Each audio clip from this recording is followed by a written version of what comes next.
Janasena party ఆవిర్భావ దినోత్సవం సందర్భంగా రాష్ట్ర వ్యాప్తంగా ప్రతి ఒక్కరూ కూడా సంబరాలు చేసుకునే కార్యక్రమం ఈ రోజున అందులో భాగంగా ఈ పిఠాపురం నియోజకవర్గంలో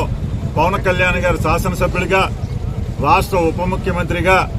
జనసేన పార్టీ అధ్యక్షులుగా ఈ పిఠాపురం నియోజకవర్గంలో ఉండటం పిఠాపురం ప్రజల యొక్క అదృష్టం. ఆ రకంగా ఈ రోజున పిఠాపురం నియోజకవర్గంలో అందరూ కూడా ఒక పండగ వాతావరణంలో చేసుకుంటూ సంబరాలు చేసుకునే పరిస్థితిని పార్టీ ఆవిర్భావం నుంచి ఈ రోజు వరకు కూడా పవన్ కళ్యాణ్ గారి పార్టీని